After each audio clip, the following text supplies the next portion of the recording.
مدینہ کے شہر میں ایک بوڑھی اماں آنکھوں سے اندھی بے سہارا رہا کرتی تھی۔ جب اس بارے میں حضرت عمر رضی اللہ تعالی عنہ کو پتا چلا تو وہ بوڑھی اماں کے گھر گئے۔ کہا، اماں میں عمر ہوں، خطاب کا بیٹا۔ اماں نے کہا، اچھا بتاؤ تم میرے گھر کیوں آئے ہو؟ فرمایا، اماں آپ بوڑھی ہو، بے سہارا ہو، آنکھوں سے نابینا ہو، میں آپ کی مدد کرنا چاہتا ہوں۔ اماں نے پوچھا، آپ میری کیا مدد کرنا چاہتے ہو؟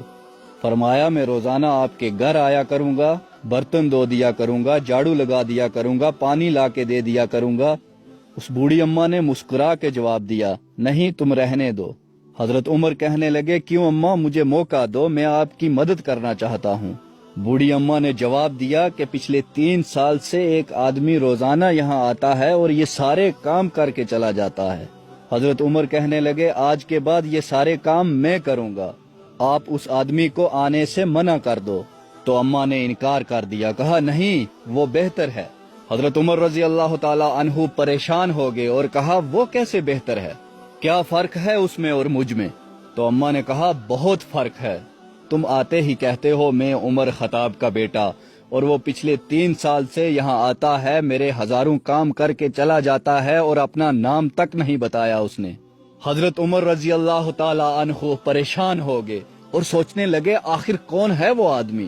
میرے دوستو، اگر آج ہم مسجد کے اندر 10 روپے بھی دیتے ہیں تو اعلان کرواتے ہیں سپیکر پہ کہ پوری دنیا کو پتا چلے کہ فلاں آدمی نے یہ پیسے دیے ہیں اور دنیا والوں کے سامنے میری بڑی عزت ہو جائے۔ اگر ہم کسی کے ساتھ ذرا سا حسن سلوک کرتے ہیں تو پوری دنیا میں ڈنڈورا پیٹنے لگتے ہیں کہ ہم بڑے ہی اچھے ہیں، لیکن جو صرف خدا کی رضا کے لیے کام کرتے ہیں وہ کتنے خاموش ہوتے ہیں۔ حضرت عمر رضی اللہ تعالی عنہ اس بوڑھی اماں کے گھر کے سامنے جھاڑیوں میں چھپ گئے اور دیکھنے لگے کہ آخر وہ آدمی کون ہے جو اس بوڑھی اماں کے گھر روز آتا ہے، آخر وہ کون ہے جو مجھ سے بھی بہتر ہے۔ پورا دن گزر گیا، کوئی دکھائی نہیں دیا۔ جب رات ہونے لگی تو دیکھا کہ حضرت ابو بکر صدیق رضی اللہ تعالی عنہ اپنا دروازہ کھولتے ہیں اور جوتے اتار کر بغل میں رکھ لیتے ہیں، دبے پاؤں اس بوڑھی اماں کے گھر پہنچتے ہیں، پورے گھر کی صفائی کرتے ہیں، برتن دھوتے ہیں، بوڑھی اماں کے لیے پانی لاتے ہیں۔ جب کام ختم ہو گیا تو واپس آنے لگے۔ حضرت عمر فرماتے ہیں کہ میں سامنے کھڑا ہو گیا، میں نے کہا، یا ابو بکر صدیق تو کمال ہے، تو بے مثال ہے، تیری ہر ادا ہم سے بہت الگ اور بہت جدا ہے۔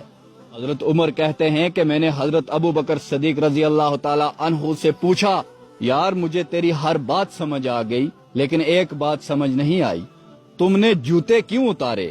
سبحان اللہ، حضرت ابو بکر صدیق کا جواب سنیے۔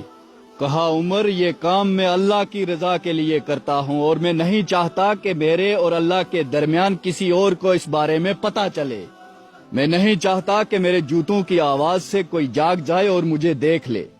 لیکن آج کے زمانے کا حال کچھ یوں ہے کہ ہم جمعے کی نماز پڑھنے جاتے ہیں تو سپیکر پہ مولانا صاحب اعلان کر رہے ہوتے ہیں، فلاں سیٹھ نے ہمیں یہ دیا، فلاں صاحب نے ہمیں یہ دیا۔ استغفر اللہ، اس میں مولانا صاحب کی کوئی غلطی نہیں ہوتی، اس سیٹھ نے بول کے رکھا ہوتا ہے، پیسے تو یہ میں مسجد کے چندے کے لیے دے رہا ہوں، لیکن مولانا صاحب میرا نام پورے شہر میں گونجنا چاہیے۔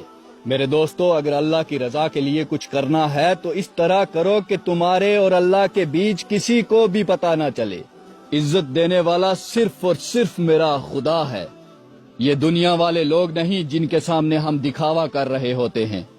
یہ زندگی تو چند لمحوں کی ہے، اس میں رکھا کیا ہے؟ آنکھ جھپکنے سے کم وقت میں ہم ایک جہاں سے دوسرے جہاں میں پہنچ جاتے ہیں، جہاں موت کو بھی مینڈک کی شکل میں ذبح کر دیا جائے گا، پھر موت کبھی نہ آئے گی۔ یہ 50-60 سال کی زندگی سنوارنے کے لیے نہ جانے ہم کتنی غلطیاں کر بیٹھتے ہیں اور بھول جاتے ہیں کہ ہمارا اصل جہاں تو کہیں اور ہے۔